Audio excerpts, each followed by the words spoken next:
to get new headphones after this. All the grease is. A lot of product. All right, guys, we're back. Welcome back. Welcome to the Ready, Set, Blow podcast, episode 304, my friend. Cheers. Salute. Gary Leli. Cheers, my the brother. one and only, the tracksuit Here legend.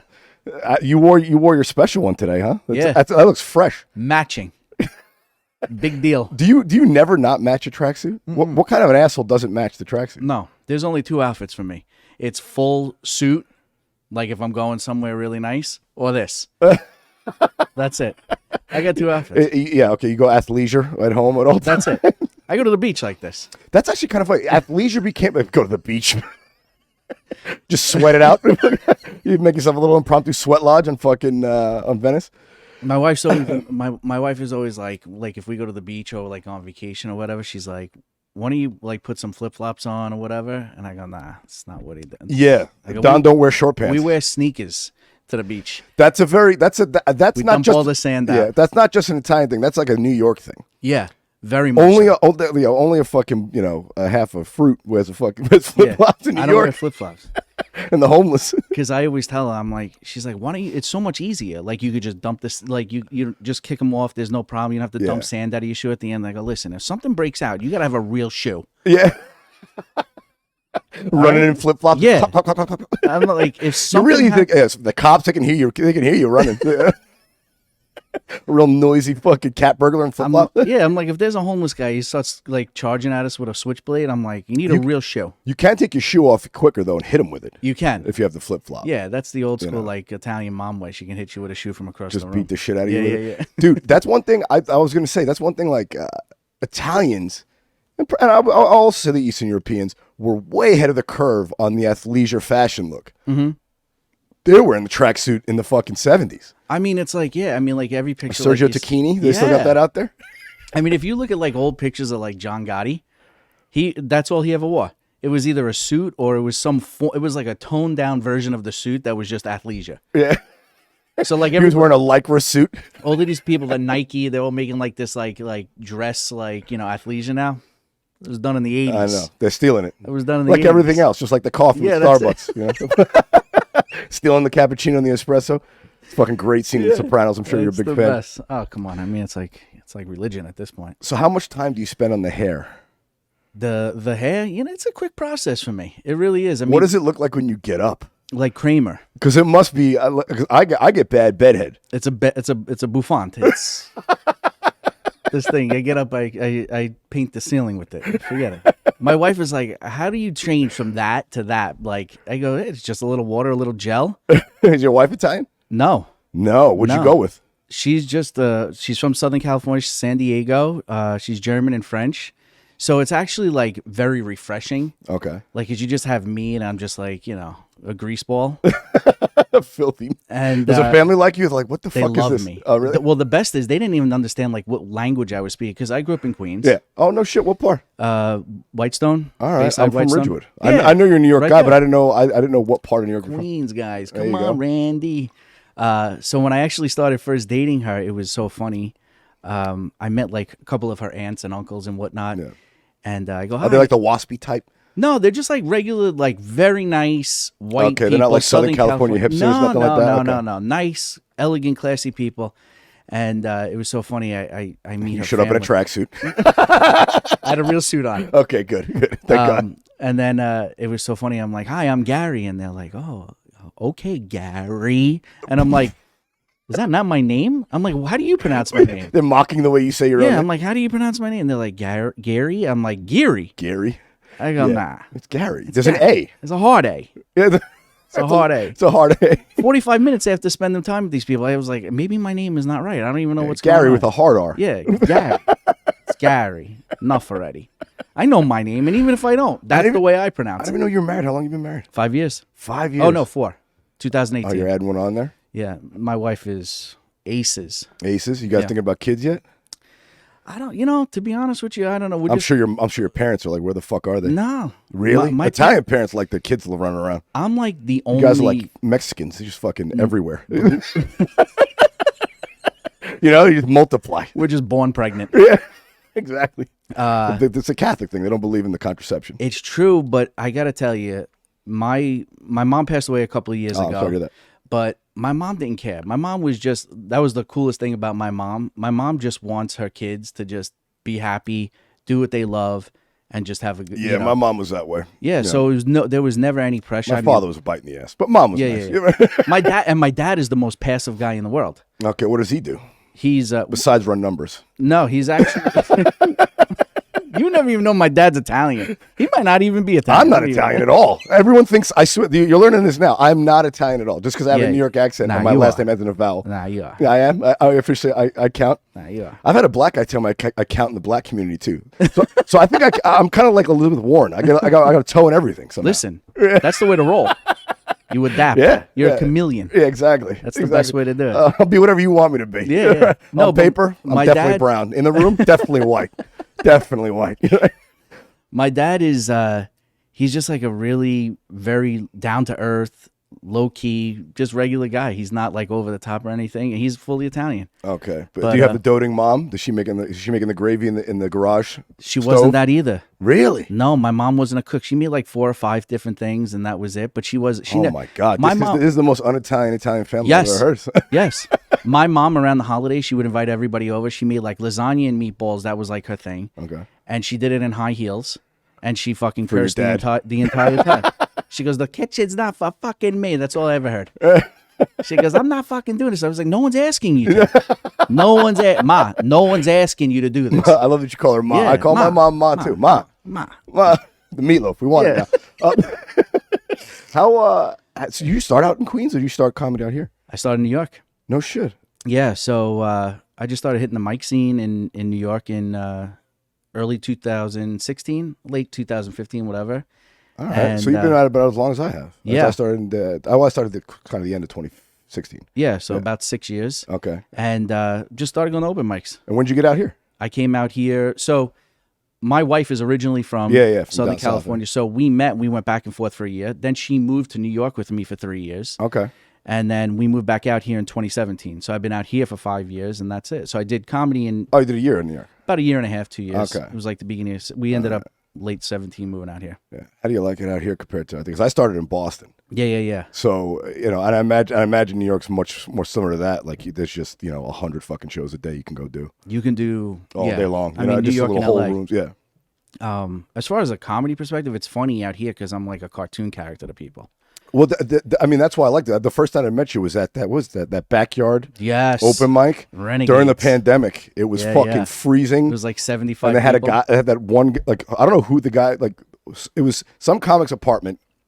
8 people, whatever, lived there. It was like a flop house kind of. Yeah. But there was like one guy who was like the guy who like always was at the property with the dog. Oh, Pete. Yeah. Pete. And I just remember him like grilling a steak by himself in the middle of the open mic. That was just the not best. even, just acting like none of us were there. The end of 2020 was just anything goes. It doesn't matter. It was. Comedy, grill a steak, the dog was on stage. The guy who owned the place, he still thought he was in Vietnam. Yeah, that guy was a little fucking weird. He was done. Yeah. Russo, good guy. Russo. Yeah, so that's really, I started in New York and I was doing like 3 or 4 mics a night. And then when I moved out here, that's it. I just, came out here and started hitting it out here. How were you living in Whitestone before you moved out here? I was Bayside, yeah. So right there.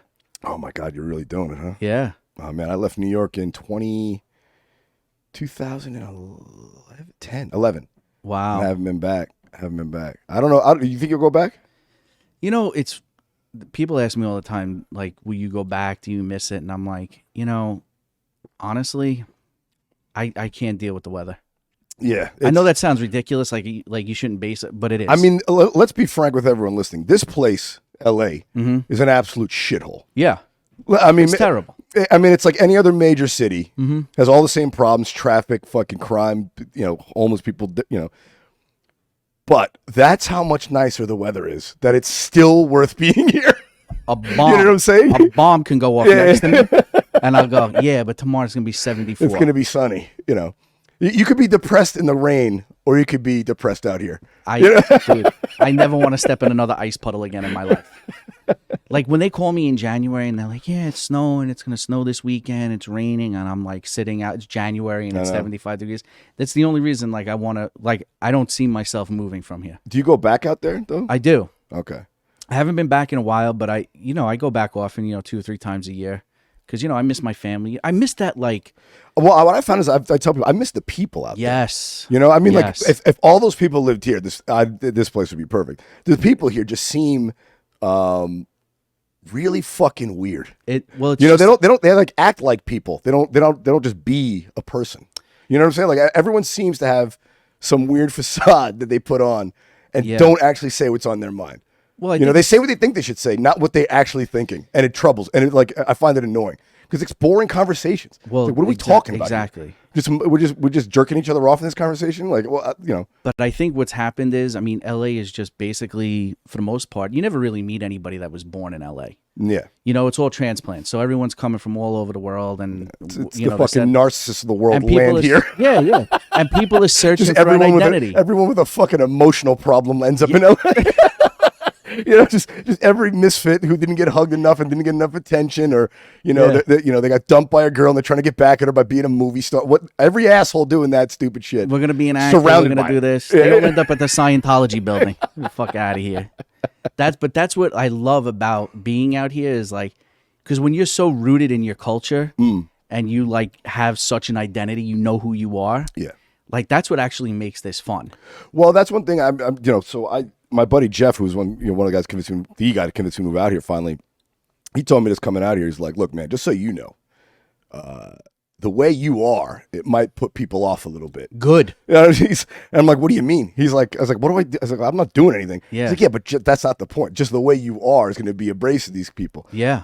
But just keep being you. They'll get used to it. Like it'll make you stand out from every other jerk off walking around out there, trying to kiss ass or, say the right thing to get ahead. He was like, well, it's like you'll be the only honest person in the room, and that'll make you stand out. You know? You do stick out in a really good way because it's that like straightforward, no bullshit kind of talk. Yeah. That people actually start to love. Yeah. Like even if they're, people, they like that. They like people who are just genuinely themselves. They are drawn to that. There is that weird thing like where even if you're not killing, they'll listen. Because you're saying something like that's honest, like you said. Like you'll get their attention. Yeah. And if you have their attention, you can get them to laugh. Yeah. But you got to get their attention first. For sure. And it certainly picks that up. But have you found like, you're probably more aggressive than me on stage. Have you gotten fucking shit out here for that? No. Really? And I think it's because I'm a big believer. Like when you roast people or you make fun of them, people know where it's coming from. Like they know it's coming from a good place. Yeah, so that's probably why I got to be careful with that, because sometimes when I do it, it's not. It depends. Unfortunately, I sound a little like when I speak, it sounds like I'm scolding the audience sometimes. And I'm just like condescending the crowd. And that I got to be careful of that. I know that about my own act. Well, I think it's a little. You got it's a give and take. You know, for sure. And I think people sense when it's like really. Like, oh, that was and I bet at this point, like you said, they think you're more of a character at this point. Yeah. It's all fun. Like I don't care. I'll tell people they're ugly, your shoes are terrible, your wife is a mess. Who cares? Your wife is a mess. Who cares? They know. They want to hear it. They know. Yeah, they know what they look like. It's all like it's so funny because like if I do a show and people come up to me after and they're like, oh my God, it was so awesome when you made fun of us. I'm like, the more I do it, the more these people are like, I love it. Yeah. So, but I didn't always do that. But you're good at that. I mean, did you always do like that kind of crowd work style? No. So like when I first started, I just basically had, a set list and jokes that I wanted to do. And I didn't really like venture into the crowd. And then, but like, growing up on the East Coast, that's what we do. Breaking balls, yeah. That's what we do. You're around your friends in high school. You're around your family members torture you for 20 years. Yeah, well, that's something that I've had that conversation with buddies of mine back in Boston about. That's the thing out here. The closer you are to somebody back east, the more you could really fuck with them. Yeah. Out here, it's like you can't fuck with like certain people just get all real sensitive. It's like I wouldn't make fun of something personal to you if I didn't consider you a friend. That's the way it is back east. Out here, it's a fucking insult. Like people are offended. Like I'm breaking your ball. I'm fucking all the time. Relax. Yeah, like, I wouldn't make fun of your mom if I haven't met her. You know what I'm saying? Like I will. I don't care.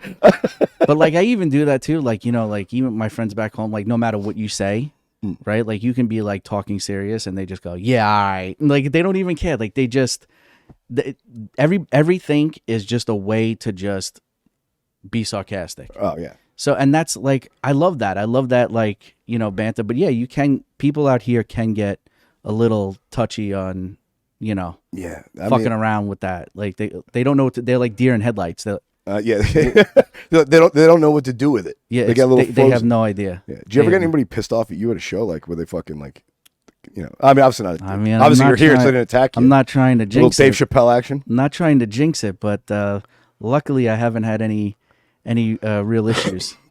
Yeah, I never have either. I've been on the road a bunch. I haven't really been heckled either. I think I've been heckled. Oh, I mean, everybody gets heckled. Yeah. But I'm saying it was never like a major problem. No. You know, like I don't know. I feel like it's surprising. Like everyone's, you know, you hear other comics talk about hecklers and this and that and shit, and then obviously now everyone's getting fucking people running up on stage attacking people. Crazy. I've never once even felt close to threatened in a comedy club. Same. You know, the crowd that comes out, at least the crowd that comes out to the shows I do, are some of the softest fucking people on earth. You know what I'm saying? These they're not doing anything. Yeah, they're not doing shit. These people got mortgages. Yeah, exactly. They're not trying to do that. The sitter's waiting. They're not going to go to jail. They got to post bond. Right. They're not doing this thing. I mean, there are times, obviously, where you do like a late spot somewhere and somebody gets drunk. And I remember I came out here, I don't know, before I was living out here. And I said to my wife, I was like, I just want to go do a mic. I want to, you know, I found some random mic in Santa Monica somewhere. And I get up on stage and it was like 11:30 at night on a Tuesday. And no one's paying attention. No one. There's darts going on in the back. There's a billiards table, right? I'm surprised there's anybody that's not a comic. That's a good sign. Well, this was like the local, like, you know. Well, if you're out by the beach, people stick around. Yeah. So I'm standing up on stage and I'm like doing whatever, my acting and everything. And I just hear this guy in the back with a dart in his hand. He goes, bro, I'm going to throw a dart at your fucking head. And I just go, have a good night, everybody. I said to my wife, I got a stage. I go, I'm not dying at the fucking pig and whistle. For an open mic, yeah. Get the fuck out of here. I go, well, what am I doing here? I go, you think I'm going to end up with a dart in Santa Monica in my eye? We're telling jokes at an open mic. They're not even paying me for this. No. Guy was hammered. Just started screaming, I'm going to throw a fucking dart at you. I'm going to go, hey, everybody have a good night. Everybody take care. I'd love to see him try and just dart somebody in the eye. My luck, he would have hit me right in the eye. My luck, I would have been walking out of there with a I don't know about that. You like a pretty lucky guy. Look at that matching tracks. No way. You got a wife. You got a beautiful ring on your finger. Forget it. I would have been done. You seem like a beautiful life. Do you film all that stuff that you put up on your Instagram in your house? In the house. What do you do for a living? You got a nice fucking house, bro. What do we run a Shylock business? You need muscle? No. I'm cleaner than they come. All right. I actually have my own I have my own embroidery business. So I do silk screening and embroidery. I do all apparel. What do you mean, like fucking crocheting like an old person? No. Like, I was like, what, dude? What do you got, a fucking sweatshop labor at a senior citizen center? You putting them to work? So when I was 17, I'll give you a quarter for every foot you do, Granny. Hurry it the fuck up. So. No, when I was 17, my uncle, he has a business called Stitches, and he actually does all the uniforms for the Mets and the Yankees. All right. So when I was 17, I was like, oh, I really, I want to do this. And so he was like, just go out, start selling, to like schools and businesses and, all custom logos, like company logos and whatnot. And so I get the apparel, we get the logo, and we just embroider it. So I have accounts on the East Coast that he handles for me. And then I built my business out here when I came out here. Oh my God. Dude. Yeah. So I've been doing that for. You looking for employees? I'm broke. Yeah. Come on over. Next week. Yeah. We'll discuss many things, you and I. Over some vinegar peppers? I watched the video, dude. We're cooking up a storm in that house. I know. Dude, so tell me about the show that I'm going to come do. Because you guys do old school snacks, right? Yeah. So do they still sell a lot of these shows? Anybody request any that aren't out there? Yes, it's in the cancer aisle in the So we're doing the cooking show, which I do whole recipes and I make everything: pork chops, porterhouse steaks, nice pastas and everything. And then we had the idea one day. We were talking about shit that we grew up on. Yeah. At the lunch table. Fruit by the foot, gushes, all of that kind of shit. Shit that rots your insides. Exactly. So we were like, man, do these things? Because I haven't had them in years. Yeah. And I'm like, I wonder if they're still good. That's a good point, dude. I haven't had a fucking fruit by the foot. That's what I'm saying. No. We were like, are they still as good as they were when we were kids, or are they shit? Are they different? Are they different? Because I remember when Bazooka Joe changed. Yes. Remember, it used to be bigger, and it was like a fucking concrete cinder block, and it would take a minute to get it going. Yes. And they got cheap on you, give that little one, and it was soft. Yeah. I was like, no, the big one lasts. Well, everything is shrunk down now. Like the fruit by the foot used to be like a postcard. Remember that shit back in the day? Now they shrunk it down. Everything is it's more money. It's ridiculous. They just shrink it down. So we've been so that's why we're shrinkage. Fruit by the foot. They give you 8 inches. Go fuck yourself. They keep fucking somewhere in fucking Shanghai. Someone's making something. I think somebody sued Subway over that. They called their footlongs and they measured them like, nah, this is 10.5 inches. Who is suing Subway? What animal? Some fucking genius. You should be embarrassed that you even go. No, I'm sure it was some lawyer who got a class action suit going. You know how it is. Sweet James, the guy I always see on the side of the roads on his billboards. He probably took the case. Saul Goodman. Well, yeah, Saul Goodman. Salino and Barnes. Jacoby and Myers back east. Yeah, back east, Jacoby and Myers. Oh my God. So what was your go-to snack at school? Like when you came out from everything. School? Look at me. I'm a husky guy. Dude, you know, I haven't heard the word husky in probably 15 fucking years. Yeah, that's the size section I shop in at the store when I was a kid. Dude, when we were kids, it was husky. Yeah. But husky wasn't like, even the husky kids weren't that, I mean, there's some, dude. No, we're agile. I don't have any kids, but I've seen some scattered around this country. They're looking pretty fucking fat and out of shape. Yeah, no, it's a whole different thing. I mean, husky, you could still play sports. Yeah, dude. I mean, right now, the husky kids in grade school when we were kids could wipe out the fat kids in school in dodgeball two grades above them. Mm-hmm. You know, they're just fucking, you know, they're good with their fingers and not good with their arms. Exactly. You know, all this phone and in the games. So that's it. I mean, like, because I went to private school when I was a kid. Oh, fancy. Catholic school? Catholic school. Which Catholic school? I went to St. Mel's, and then high school, I went to St. Mary's. A lot of saints. I'm blessed. They're all. So, yeah, every time my mom had to take me for school uniform, I would right to the Husky side. It had a big sign, too. Husky. Yeah, they really fucking. That's what I got to be honest with you. That builds character. It does. Listen, you got to torture people. This fucking shit where you let everybody just like everything is good. No, you listen. You're husky. Go to that section. That's where the big people show. Well, at least it's honest. First of all, and second of all, I don't get why people are so anti-shame these days.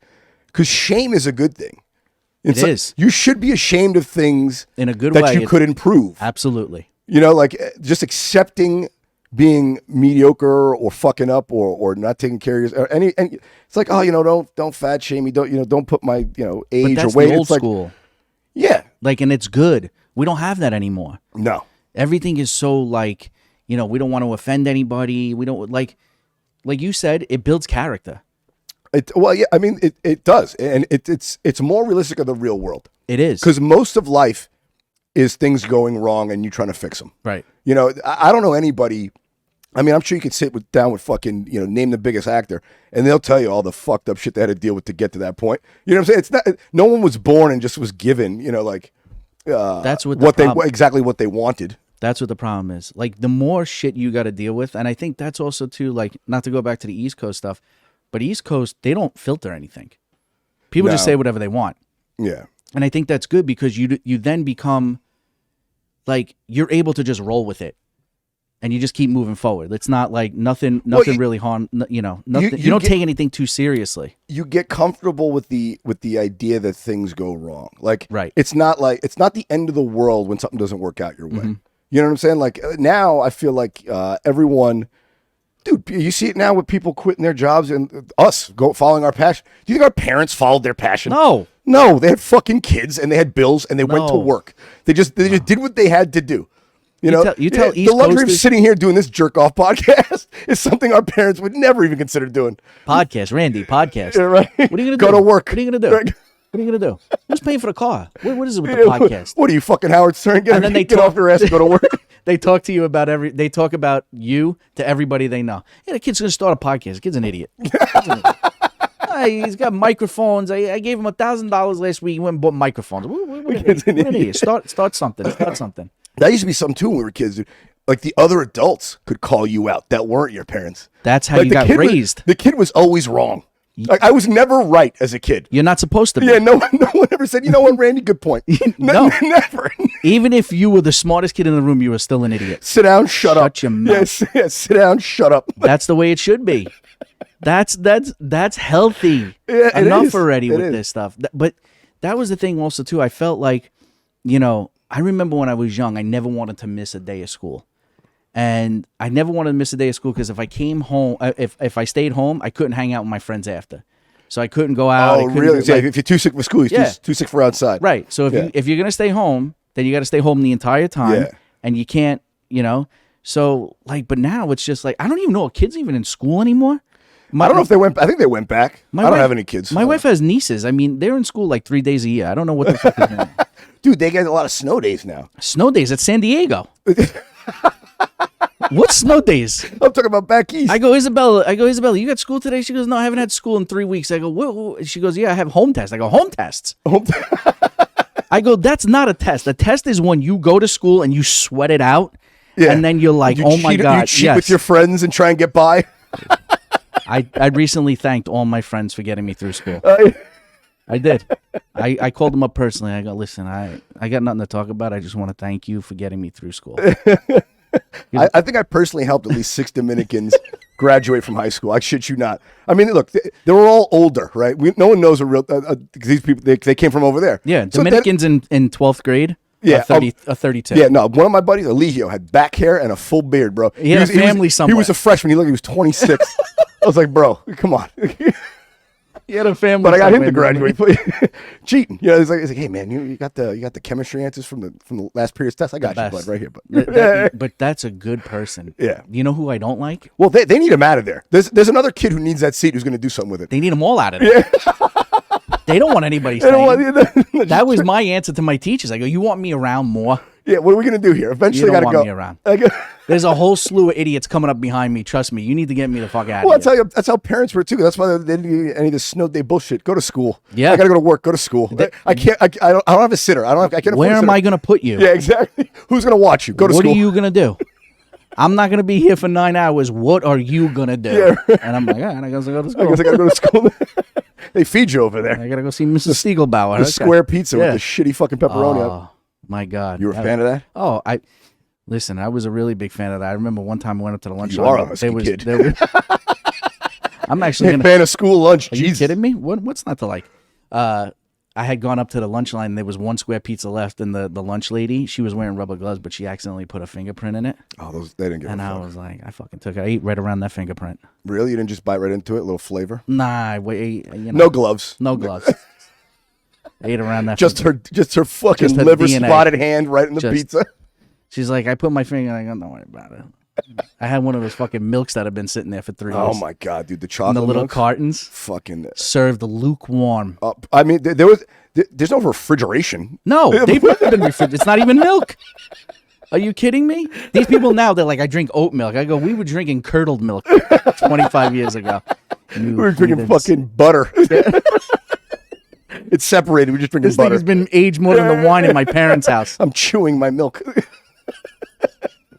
Why is that? Why do they serve milk with those meals? You know what? See, this is the thing about school lunch. Do you remember the food pyramid? Yeah. And at the bottom was cereal? Yeah. I mean, I'm pretty sure giving kid Cocoa Puffs for the majority of their nutrition is a bad idea. Yeah. But I'm still living. You're still living. I know, but you know what it is? Like, you go back and look, the fucking milk lobby and the goddamn Kellogg's their lobbyists. They're like, oh, this is a nutritious breakfast for kids. It's like, bro, I'm pretty sure frosted Pop-Tart is not a well-rounded meal. Right. Those kids there's fucking sprinkles on this thing. Exactly. This is not. This is not a meal. Those kids graduated. They just do prescription meds now. Yeah. It went from eating Cocoa Puffs to doing Vicodins. Yeah, popping them. Mess. But yeah, I mean, those school lunches, I mean, listen, I love all that stuff of the old school. That's why, like, it's so, sometimes I look at, like, current day and I'm just, I don't want to sound old. How old are you? 41. No shit. Look good. Yeah, Gary Leli. Older than me. Look at the hair. So this is your first wife? Yeah, dude, you got a good hairline. That's all that matters. That's all that matters. I tell my wife. Doesn't matter how husky I am. I got all my hair. I tell her, I go, listen, I know it's a stereotype, but good hair and a good tan, I'm good. Say what you want. Say what you want. Good hair. Good tan. I know. Well, that's the thing about getting older as a man. If you keep your hair, you're going to, just by comparison, you're going to look better than your peers. That's it. Yeah, just because they're all going to, 2/3 of them are losing it. That's it. As long as you're standing in place, like, hey, I got the, 75% of the kids that I went to middle school with or high school with, they all lost their hair. Oh yeah. And I'm over here like, that's why I do hair videos on the, I just a little message to them. I go, how good does the hair look? You remind them. I remind you. Your wife would leave you for me. I'm sitting out here fucking. I got a cooking episode in 2 hours. I'm sitting in my house. I'm tanning my face, and they're taking care of their kids. With one of those fucking pie things, like Paulie Walnuts. The folder. The folded thing. Just get it, get the whole face. Just tanning your face. I've been searching for one. Can't find it. Amazon doesn't sell that? No, they banned them. They banned them. What? Yes. There's got to be some Chinese manufacturer. There's no laws over there. They're manufacturing. Randy, I've been looking. You know what you can get, though? Here's a substitute. I use tinfoil. Exactly. Here's another good substitute. You know those sunscreens you put in your car window? Yes. Get one of those big fuckers. Yep. And just sit and oil it up. Oil it up. I'm like a rotisserie chicken on olive oil, extra virgin. That's it. I got that banana boat baby oil. Oh my god! You put a little Diet Coke in there to really get the color in. Yes. Dude, how stupid were people? It's like, let me pour Coca-Cola on my skin. Maybe that'll make me a nice brown tone. I'm still stupid. I'm like, I'm gonna end up in a coffin, but I ain't going pale. Yeah, just 2/3 of every Puerto Rican girl on Jones Beach is burned with that same stupid recipe. Sitting around the Jones Beach pool, just rubbing Diet Shasta orange and baby oil on themselves like a fucking idiot. What a mess of a culture we are. We're just trash. Dude, it's very trash. Dude, remember that back in the day? So for those listening, Jones Beach is a beach just across the Queens border on Long Island. But in New York City, that makes it a class. At least back in the late 80s, early 90s when I was out, in the 90s when I was out there, that was the nicer beach to go to. Because if you didn't go there, you went down to Coney Island or Rockaway, and that was and you were basically looking for crack if you went down there. Without question. Yeah. You lived in Queens. You went to Jones Beach. You were going to the country club for the day. Oh my god! Well, that means you found a car. Somebody had a. So let's start there. Who had a fucking car? You know what I'm saying? Like, this is the best. You're gonna love this. You're all pitching in for gas. So my parents used to take me, my cousin, and a couple of my friends to Jones Beach all the time during the summer. And my dad, the shortest field to walk from the car. It's a long fucking walk. You walk under that tunnel. I remember that. Field 6. Yeah. Field 6 is the short walk. Yep. Right? So my father would refuse. He would never go to another field. Even if they were open and Jones, like there was why a would line, he walk another? It's a good 300 yards. That fucking field. He's not doing it. He's not doing it. No, thinner than a rail. So you got the good genes. So I ate something. So we would literally wait to get into field 6. I mean, we would leave the house at like 8 o'clock in the morning, get to the beach by 8:30. We're still at 11:30. We're still waiting for a parking spot in field 6. I go, Dad, we could just go to field 2 here. You're burning sun. We could have been at the water already. Pop, the sun's setting. It's 164 degrees in your Nissan 300ZX. Yeah. And he doesn't. Oh my god! And he doesn't have the air conditioning on because he won't waste gas. Exactly. What are you wasting? 30 cents worth of gas in the month? What is that?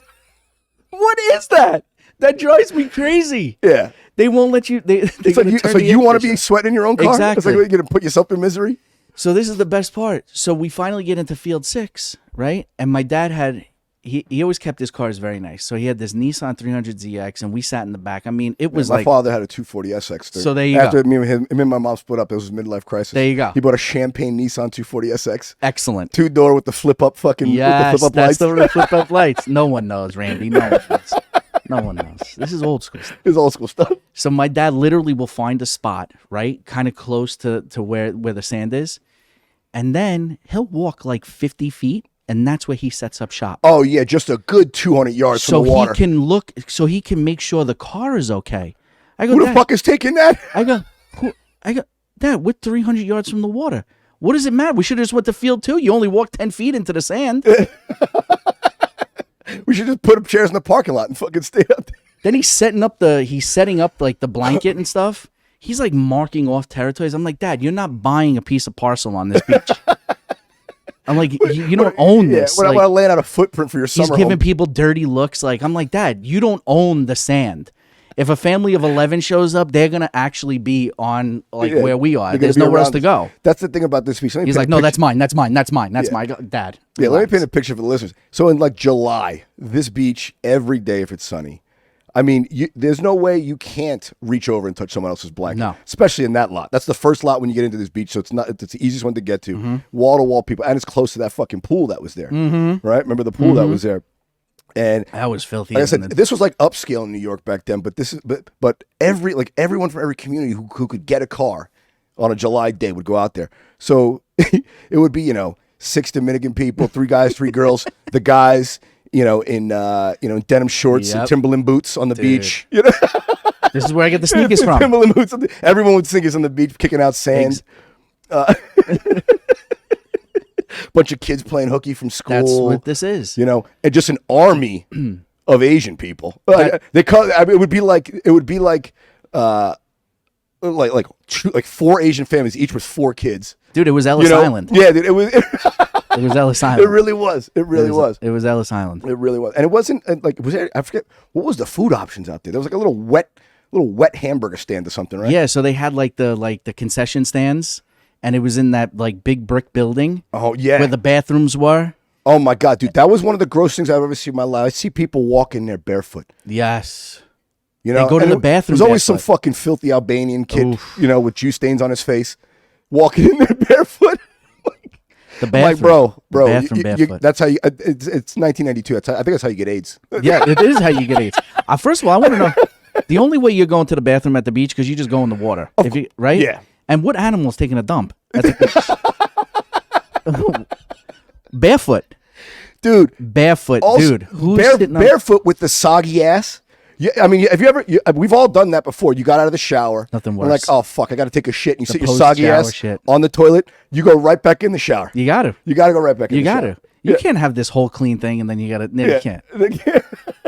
You got a choco taco on the back. You can't do that. You got to get back in the sitting shower. down there all soggy, just wet pubic hair, Absolutely. walking barefoot. I'm like, what are you doing, dude? And then they come right out of that bathroom barefoot after they took the doo-doo, and they go right up to the concession. Exactly, and touch one of those burgers with the real soggy bun from the water. Thinner than a tortilla chip. Those buns. They weren't even the buns. ketchup would come through. And the people making them. It'd be pink bread around it. It looked like you're almost eating one of those fucking igloos. Like, remember those pink igloo shits that you would get? They store them in the urinals. Eating a urinal cake.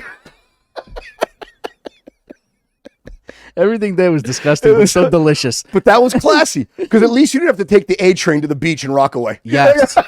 Because at least you didn't have to take the train there. Rockaway, you definitely, like you said, you definitely got a shot of getting AIDS there. Oh, dude, that was actually the most dangerous. Hypodermic needles. Dude, I've been in every neighborhood in New York, and I walked around, and I felt pretty sick. Because I mean, once you're from New York and you know the neighborhoods and you know where, especially your own neighborhood, you're comfortable with it. And if you go in someone else's neighborhood, you with somebody, so you know what's going on. You're not taking you in the wrong place. The only neighborhood I ever walked into in any borough that I was like, this is not safe, was Far Rockaway. Far Rockaway. Because think about it, when there's only one way in, one way out. Yep. That beach, whatever street to get in and out. And they know if you're not from the neighborhood, and everybody stops. I mean, they're like, "Who the fuck's getting out of that car?" It's like, "Hey, man, I'm just here to pick up his girlfriend." Everybody, my buddy's girlfriend, when she lives out here, can we leave? Like, everybody looks back at their car like it's the last time they're gonna see it. What the fuck is that? That's it. So, but those were that's what the fun was. But that was an adventure. Yes, it was always a thing. Yes, and you had to wake up at the ass crack of dawn. Oh, and then you had to be all sand in your ass crack on the way back. And of course, we're probably in a Caprice Classic. Yes, with the velour seats, the bench seating, and it just rubs on your butt crack. Everything was wonderful. You need some of that fucking diaper ass shit that babies put on. I miss it. Randy, I miss it. I want those days. I love it. I don't know why we didn't bring a change of clothes. We never did. Never. We were just wet in the car. That's it. No one ever. Hey, maybe a dry pair of shorts. No, never. And you had to drag every piece of shit you had. With the cooler, wheels broken, the boogie handles boards, broken, the boogie boards. No one's. Towels and shit. If you want beer, forget about it. Yeah. My mom was always like, "You're not bringing your boogie board." I go, "Mom, I'm not boogieing nothing." I go, "The only thing I'm interested in right now is that sandwich that's in that cooler." I just want to roll around on the shore like a baby seal for a while. And then eat a sandwich and go home. School is starting next week. I want to fit in my husky jacket. I got a few pounds to put on to meet my contract weight for the 7th grade.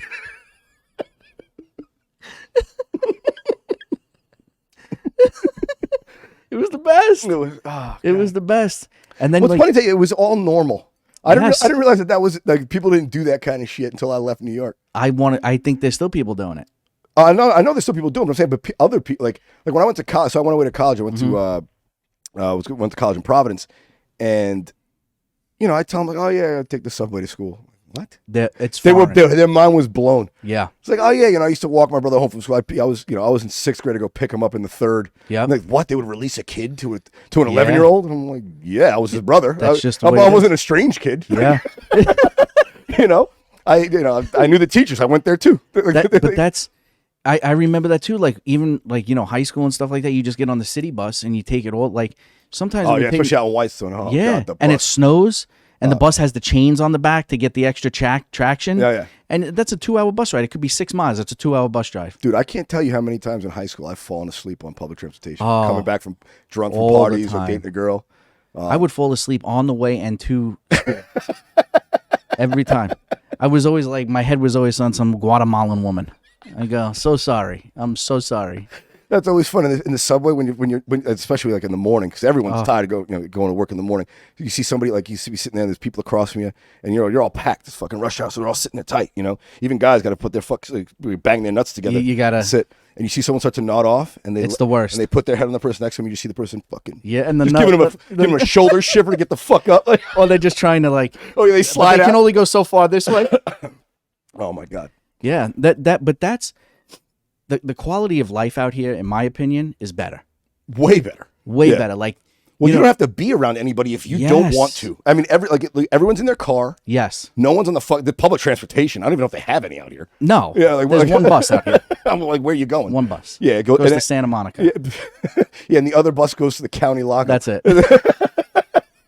That's the stops. Yeah, it's like, hey, you know. They drop you off at jail or the beach. Yeah, pretty much. That's about it out here in LA. But Right down Wilshire. but that's the thing, man. Back then, you just fucking shoulder to shoulder with every fucking animal on earth. I always thought that. Like, even when I would get on the subway, you know, like when I was in the city all the time, and like you get on the subway and you just like in the armpit of some guy because he's holding on to the hand, and it's just you're just packed in there. I go, What do you think about the handrails? Oh, it's just shinga. Dude, I remember when my first year in high school, my freshman year, I was taking the train. I used to take the M train from Fresh Pond Road. Oh my God, Fresh Pond Road. Yeah, right by Chrysler King. I'm sure you're familiar. Yes. We used to take that down. I used to take it to the World Trade Center. Well, where did you go? I went to the High School of Economics and Finance. It was like a magnet Oh yeah, school. yeah. Yeah, I went down there.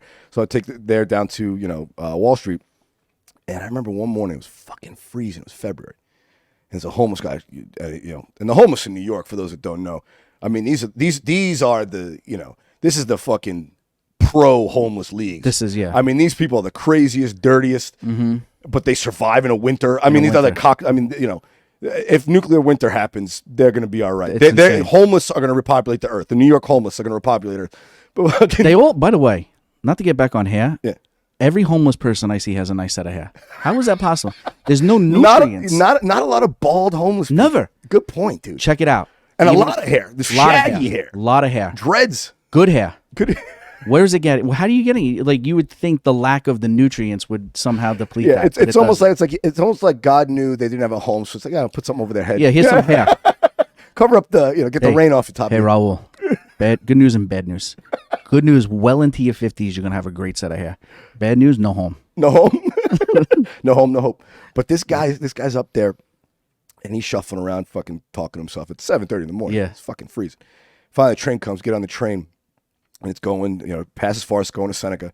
Guy just drops his pants Yep. and takes a dump. There it is. Right Lovely. in the middle of the train. Lovely. And the thing is, no one like shrieked or freaked out. It's Everyone just got up and went to another car. That's it. And this homeless guy, now we're all shoulder to shoulder with each other in every That's other his car. But he's just sitting in the car with his dump right in the middle of his car. Done. No one said anything. Everyone just looked at each other and moved away. But that's how people are. They just adapt. They just deal with it. They just deal with it. Yeah. Right? So, like, there was obviously day one when someone took a dump like that and everyone was freaking the fuck out. And then after a while, you were just like, I got to move. Yeah. Well, my favorite is always seeing, like especially when I came back to New York after college. I was living there for 5 years after I came back, and I was living in Manhattan. Old Big Bucks Randy, Bank of Randy. I was fucking balling out in Tribeca. You would, I noticed that like a lot more people from outside the city started, especially Manhattan. Obviously, Yeah. back then, if you lived in the outer boroughs, it was all locals. Yeah. No, That's Bushwick wasn't a thing. Well, until the late 2000s. I think that's still the thing. The outer boroughs are all native New Yorkers. Most, I don't know. A lot of parts of Brooklyn now becoming fucked up. Not fucked up, but getting better, thankfully. But they're not natives. It's getting like a lot of that. But Manhattan has always been, But that's what, like Ridgewood and Whitestone. Everyone's been there for fucking ever. Everybody. They're not going anywhere. My mom's still there. Where's she going? Yeah. No, I mean, but my brother's still there. Where else would I go? Yeah. That's how I grew up. Yeah, so everything's here. I grew up. Everything is here. Where are you going to get Italian bread? Where are you going to go? Where are you going to go? Val's Pizza isn't in every corner. Yes. It's like, well, yeah, there's other. That was my neighborhood. So I grew up in a 2-family house. Yes, my mom still lives in a 2-family house. All right, so 2 families. So you know the drill, right? When a generation of the family dies, the family just moves down. Yeah, my Aunt Sally lived upstairs. That's she retired down to Florida. The next family member goes upstairs. That's it. That's it. Yeah, it's the best. Exactly. It's the best. It's a revolving door. When I was living in Manhattan, and I started, especially when I was working, I worked for big investment bank. Mm-hmm. There was a lot of out-of-towners, and I remember one time I was walking. Randy Trader. I know, Randy Trader. I love it. Randy the banker. I was walking to lunch, and a buddy of mine, like a homeless guy, started saying something to him, fucking crazy shit, whatever they say, and he engages with him. I'm like, dude, what are you doing? Right. And he's like, finishes the conversation, and the guy's like asking for money or whatever, and he gave him a couple bucks. We sit down and eat. I'm like, don't ever fucking do that again, especially not with me around. What do you mean? He's like, dude, New Yorkers, they don't see the homeless. They're almost invisible, and it's not right. But it's also just weird. Our way of life. It's also crazy. I'm like, guy, you're not going to reason with No. I mean, dude, his foot looks like an elephant hoof. Yeah, he's got some weird diabetic thing that his foot's exploding and it's cracking and oozing. He's had gout for 30 years. Yeah, I'm like, this is not a guy you want to get near. Nah, he's got no rationale. That's how you get scabies or some shit. You know what I'm saying? Like, I'm pretty sure that's how fucking dengue fever started on a homeless guy's foot. You can't approach that guy. I miss it, Randy. I miss it. I know there's homeless out here, but there's a uniqueness about the homeless out here have tents. Yeah. Have you seen one New York bum with a tent? No. No, they go down the subway and they stay on one of those grates with the heat. They sleep under the trestles. the awnings. Yeah. Or like the little entryway of a church or something. Oh, yeah. The best. If you got one of those little basement crawl spaces, they can tuck down there, get away from the rain with an awning. Yeah. I remember one time I was trying to give a homeless guy, I was with a buddy of mine, and we went out to lunch. He ate half a sandwich, and then he was walking back, and he tried to give it to this homeless guy, and the homeless guy goes to him, "No, I'm good. I just had some hash browns." He had no ability to think that like in 3 hours he'd still be hungry. Like, no. I need money for drugs. Yeah, he was like, "Nah, I'm good. I just had hash browns." I'm like, "Bro, 5 o'clock's gonna come. You're gonna need some nourishment." That must be a nice way to live in some ways, though, just in the moment. Like yes, that. They have no possessions. Yeah. They just. I'll worry about my next meal when I'm hungry again. Yeah, it's almost primal. It is. They're just. It's what an existence. It really is. I don't know. How long do you think you can make it if you were homeless? No. No. No. Do you think you could do jail time? Nope. No, really. No. These are questions I've asked a lot of listeners. I'll just go right with you. Nope. You can't do any. You think you could do a year in state penitentiary? No way. No. No way. You're a likable guy. You make likable. That's the problem. Randy, that's the problem. Randy, who the fuck goes, "I just got sentenced to a year, but I'm going to be fine. I'm likable." What the fuck? Likable? Like you show up day one, you go, guys, I'm a good guy. Listen. No. I mean, you'll make them laugh and they no won't kill way. you. There's no laughter. There's no laughter in prison. What are you going to laugh at? I guess laughing at something could get you fucked up in prison. Dude, I'm not cracking any jokes. You mind your own business? There's no way. I know who I am. There's no way I'm doing one day there. I'm probably just going to hang myself. There's no way. The Jeffrey Epstein? Even if I know I'm getting out in a year, I can't do the year. All right. I can't do it. You could? I think I could do a year. Really? I mean, what makes you awful? I don't know if I could do a year. I'm not built for that. I'm not built for it either, but I think I could Some do people a are built year. for that. But listen, I'm sure we both know people that have no problem spending time in prison. They like it. Yeah, exactly. They're annoyed when they get released. Like, oh, my buddies are in there. Yeah. They're like, "I'm coming home in 2 weeks. I'm miserable." Like, fuck, man, I had a card game going. Yeah. The fuck? They know their surroundings. What the fuck? They know. Trying to lose some weight. They know. Trying to get in shape. Fuck boot camp. Go to prison. People like that'll that. whip you into shape. There are people like that. I couldn't do a day. Maybe you open up. Maybe that's a new business idea, Gary. Fuck Gary. Fuck Barry's boot camp. Yeah. Randy's prison camp. Randy's prison camp. and just give you the prison work and get you ready. There's no way. They hardened shit. There's no way. There's no one day there. First of all, I would start crying. They would know. Oh, you're a crier. Oh, are you kidding me? In a fucking state penitentiary? You gotta keep a stiff upper lip. They're gonna rape you. Stiff upper lip. Leave me alone. I got another 364 days here. And you tell me keep a stiff upper lip. I'm about to get with something stiff right in the head. Fuck out of here. What the fuck? There's no way. Listen, there's a lot of people that think they can do. You can't. That's a real state jail too. Yeah, that's what I'm saying. Yeah, that is tough. Yeah. All right, let's get into a little news. I like to wrap the show up with some fun stuff, and you'll like this. I do the news. You know, we all know. You know, this whatever war over there. You know, this thing and that got overturned. That's fucking boring. I like getting the real news. New York Post. The best news. Did you hear me talk about that? Dude. It's the only thing I read. I've told people it's the best. It's the best balance between the National Enquirer and the New York Times. It's the best. Like one story is legit, and the next one I was like, "What the fuck is this?" Like, the pictures are amazing. I read star snaps. Dude, I'm all over it. The headline of the article. The headline of the article. It's the best. I mean, they really work on the headline. They got some good writers over there coming up with those headlines. No one can tell me any different. There's nothing better than the New York Post. No. But here's a good article, and you'll like this. The key to successful flirting is not good looks, scientists say. According to science, it turns out that being more of a Chandler than a Joey will get you further in the dating scene. A new study published by the Evolutionary Psychology Journal surveyed 1,000 volunteers from Norway and the United States. Participants ranked the effectiveness of 40 different types of flirting based on if they were looking for a long-term or short-term partner. What's most effective depends on your gender and whether the purpose of the flirtation is long-term or short-term. People consider signals that you're sexually available to be the most effective for women who are looking for short-term relationships. No shit. If a woman's looking for a short-term relationship, I'm pretty sure that could be picked up on. Who the fuck wrote that and brought it to the editor? Yeah, I got one. Breaking news. That's why I love it. This is why I love that. It's just a rag. It's the best. Listen to this. Signs of generosity and willingness to commit work best for men in a long-term relationship. But people think that humor or being able to make the other person laugh is the most effective for men looking for a long-term relationship, and it's least effective for women. Which I find interesting because I don't have a problem with funny girls. No, that's nice. That's a nice bonus. That's really nice. You know what I'm saying?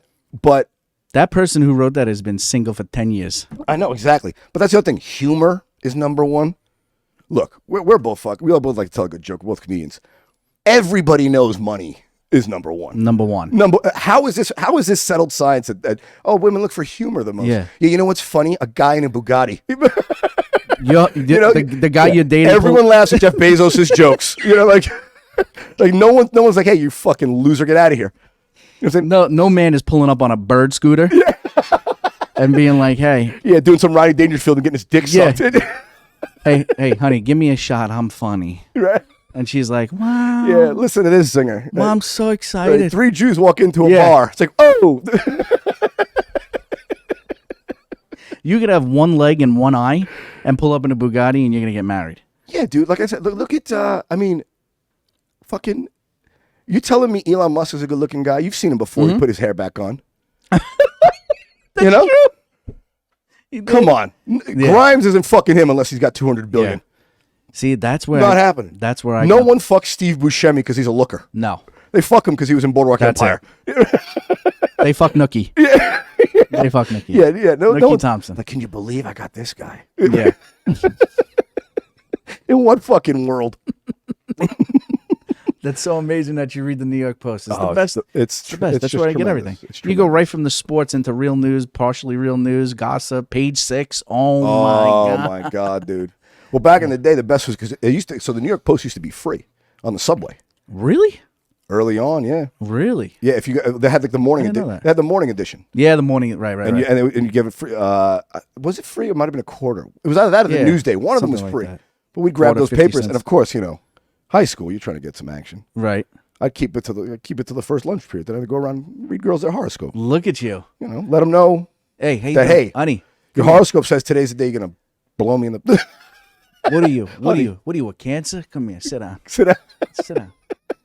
Listen. Go get your turkey sandwich. It's on me. Yeah, it's on my subsidized Tell lunch. the lunch lady, don't put a fucking fingerprint in that pizza. You hear me?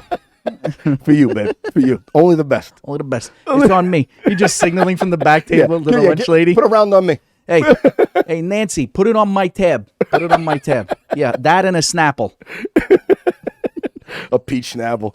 Oh my God. The best. Yeah, that's when you had bread, dude. You know, if not, you were getting the Arizona iced tea in the 1 quart carton. Still 99 cents. Oh my God. Still 99 cents. How do they do that? There's no tea. There's no tea. There's no tea. Where's the tea? They removed the tea from it. Where's the tea in that? Where's the tea? No one knows. No one knows. Oh man, listen to this, dude. Depraved Sex Island Vacation offers guests unlimited sex with 100 women. All right, guys. So last week's episode, I talked about there was a news article in the Post talking about penis size by country. Where the fuck does this come from? I know, the New York Post. But turns out Ecuadorian men, on average, have the biggest willy. Who does the measuring? So that was a story for women. This is a story for men. A 4-day orgy extravaganza that promises kinky customers unlimited sex without a condom is set to get underway near Las Vegas on Thursday. Sex Island is slated to take place at an undisclosed location outside of Sin City from May 5th through 8th. It's going on. It just ended. With tickets costing pleasure seekers $4,500. The X-rated escapade is organized by Good Girls Company, which is selling off just 50 tickets. The company has hired 100 prostitutes for the event so that each guest has access to 2 girls per day. What a world we're living in. They do on-site HIV and STD testing. They have chances to take a sensual helicopter ride, but the real that's what you want to do, right? The fucking like there's a guy sitting. There's a guy who has signed up for this with 100 prostitutes, and he goes, "Man, I could really use that helicopter ride." Yeah, he's trying to get his knob greased. Hey, when does that helicopter tour start? No, but they have something called where is it? They have like a service where each guy once during this trip can have sex with 15 girls at a time. What the fuck is going on in our world? Yeah, and this is what I want to ask you, Gary. We went from wearing masks. Are you the kind of guy that would go to a sex party? No. You don't seem like a sex party guy. No. Traditional. I'm an old school. It's just who I am. You, your wife, and your guma. I'm asking for a lot. I want me, my wife, my girlfriend. That's it. I don't even want to sit next to people, let alone fuck around with them. I've always been like that. I'm like, get the fuck away from me. But also, the idea of 15 women, I feel like sounds good.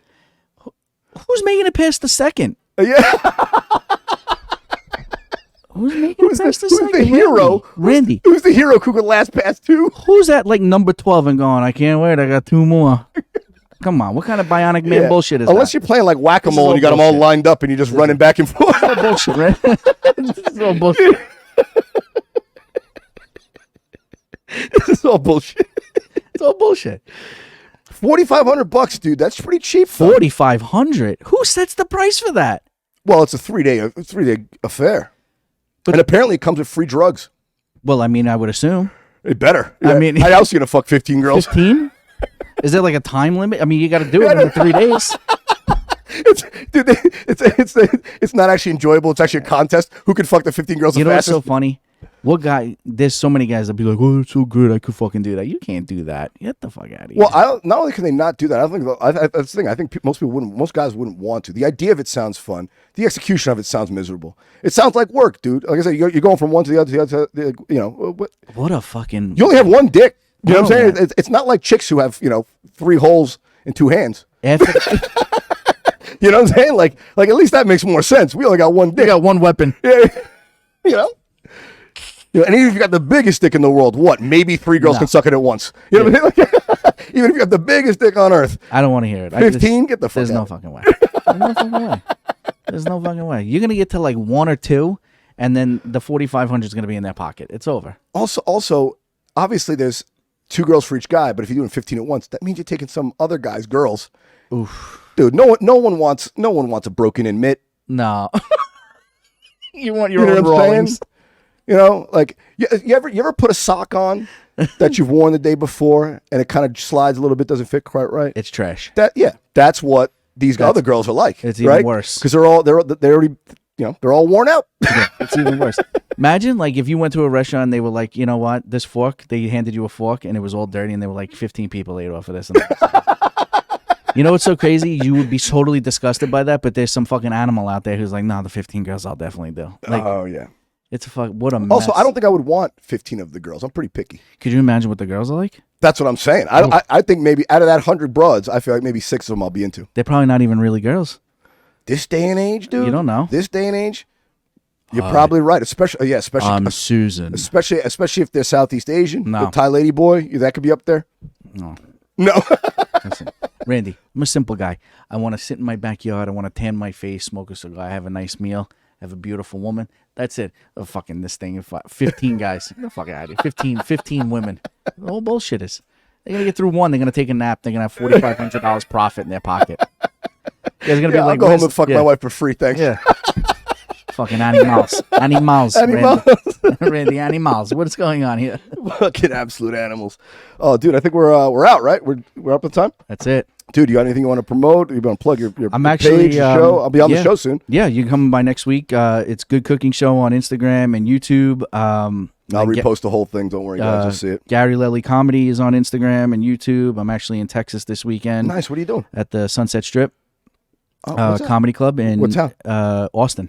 Oh, nice. So I've been out there a couple times. Last time I've been to Austin was my first 3 months in comedy. I was visiting a girl I was dating out there, and I did an open mic at the Cap Cities. Yeah. But I haven't been there since. So No, it's obviously blown up since. This is It's a awesome. great spot. They Nice. sell it out. Really, really, really nice. Nice. So yeah. You headlining? What are you doing? A little showcase show? I'm not headlining. I'm just on a show with a bunch of comics. And Nice. You gotta give me the contact, dude. I gotta get out there. I got buddies. Yeah. man. I'll definitely. All right. So go see him in Austin, Texas at the Sunset Strip. Sunset Strip, Yep. Saturday night, 10 Saturday o'clock p.m. I'm telling you guys, he's fucking funny. You'll I like him. If appreciate I like it. him, you'll like him. Trust I me. He's appreciate right up my alley. He's a real piece of work. All right, Gary. Thanks for this, man. Love you. Appreciate Thank you guys. my brother. All right, guys. We'll be back next week. We love you. See you next week. Peace. Awesome.